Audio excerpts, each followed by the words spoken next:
There is a lot to love about the iPhone 12 Pro Max. As you might have seen from some of my previous videos, it's definitely not perfect, but I would arguably say that it's still the best iPhone that Apple has ever made to date, which is no surprise considering it's their most expensive model and it's a Pro version of their phone, so it should fit into that category, right? However, as a longtime iPhone user and as somebody who has had the iPhone 12 Pro Max since day one, there's a few things that the phone is missing or I wish that they could improve on with the next iPhone 13 Pro Max or whatever they decide to call it, because there's no such thing as perfect, right? And even whenever that model comes out, and even if they actually implement all the things I'm about to say, I'm sure there will still be things that can be improved upon with that next model and so on. Otherwise, there would never be any progress with these phones, and the last phone would be just as good as the next phone. So here's my wish list of what I hope they have on the iPhone 13 Pro Max. The first one is reduced or no lens flare at all.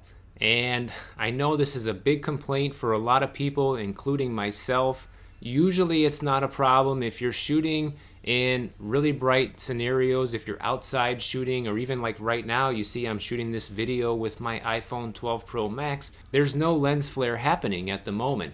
But the moment you shine the camera at a very bright object like the sun, or especially at nighttime, if there's like a lot of lights on the city streets and things like that, that's when the lens flare really shows its ugly face and it gets pretty annoying.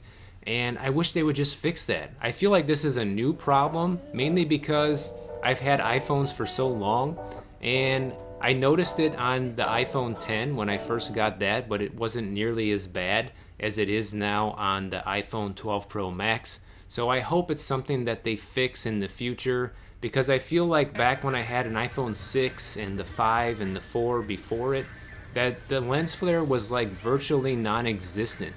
And I'm not an expert on cameras, but I know that because these lenses are bigger and there's like more glass around it, then that kind of makes it more reflective. But I'm sure they can come up with something with their smart ingenuity and figure out a way to completely eliminate this, or at least reduce it to where it has a less noticeable impact on your footage, because it is really annoying, especially for a phone that costs so much money. The next thing I hope the iPhone 13 Pro Max has, which is a big problem for this model, and I kind of mentioned this in my last iPhone video, and that is the overheating and screen dimming effect that happens when the phone gets too hot. And like I said, I live here in Florida and I use my phone outside a lot, and it takes only a few minutes for the phone to heat up to the point where you can't even see the screen anymore, and it's super annoying. I hope they find a way to fix this on the next model, because part of the reason, I got the biggest phone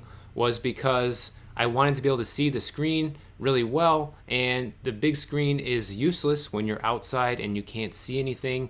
So they need to come up with some way to make this not happen. The next thing is, I wish they had better Face ID, especially when you're wearing a mask. Now I hope that the whole mask thing is going to be over pretty soon for the entire country. As most people know, we're kind of like starting to move past that in a lot of areas, especially here in Florida. It's becoming less and less prevalent, and you really don't need to wear the mask in that many places anymore. However, for a long time, it was a big problem because you did have to wear the mask everywhere you went, as far as stores and restaurants and all of this. And trying to use the phone and Face ID with the mask on was impossible. I know their most recent iOS update came with a patch where you can unlock the phone with your Apple Watch, but to me that's completely useless, because people like me, I don't have an Apple Watch and I don't even want one. Yeah, I can afford one, but I don't like wearing jewelry. You don't see any jewelry on my wrists. I have nothing on my neck. I don't have earrings.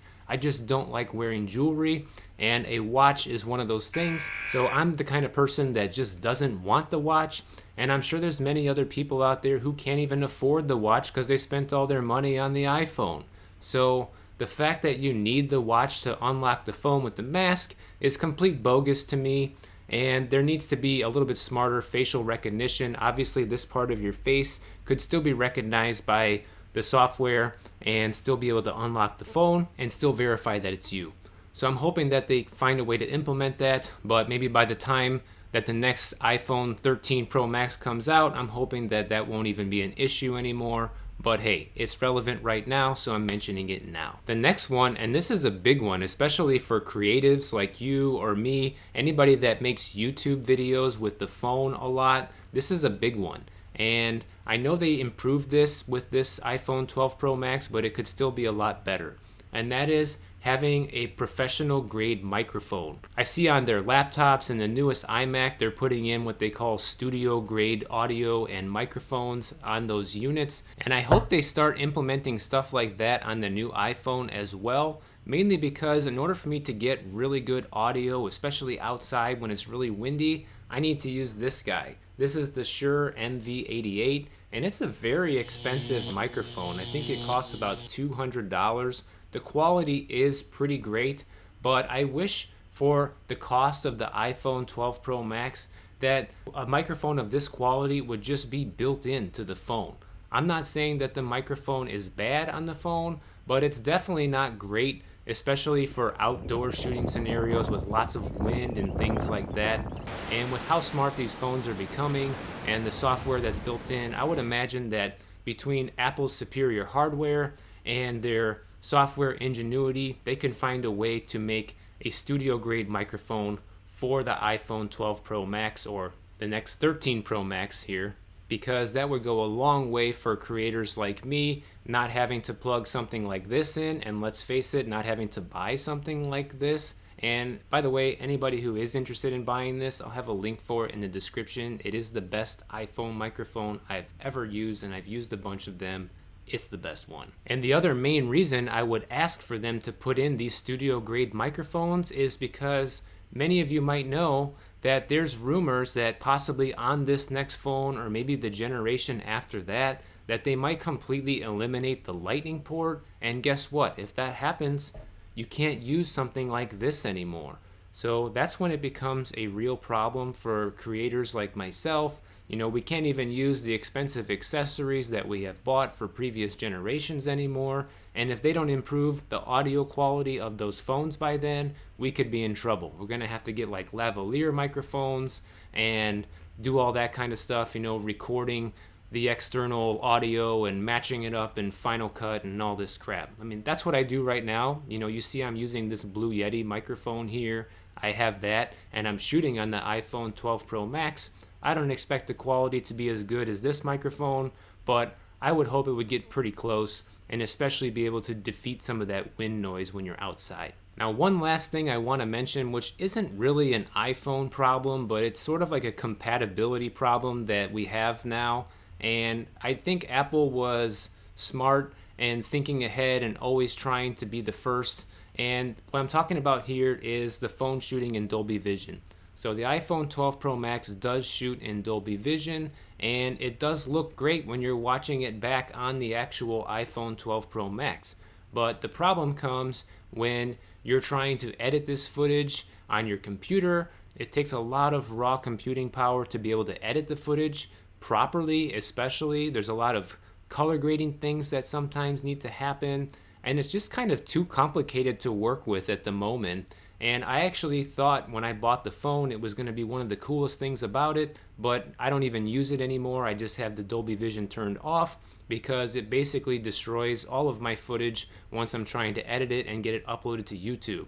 Now, YouTube does support HDR content, but every time I've tried to upload an HDR video, I edited the video in Final Cut Pro and exported it in HDR, uploaded it to YouTube, which have super big file sizes too, by the way, so it takes like 3 times as long to upload those videos. And then even after all that waiting time getting those videos uploaded to YouTube, it still looks terrible. It's like this blown out white looking type of footage, and it doesn't look good at all. You might as well just forget about using the Dolby Vision. I'm sure some people have found a workaround to this who are a lot smarter than me, but for the average everyday user, the Dolby Vision stuff is just not practical, guys. Just turn it off, because they need to find a way to make this more compatible with the different things out there, particularly YouTube, but probably everything in general.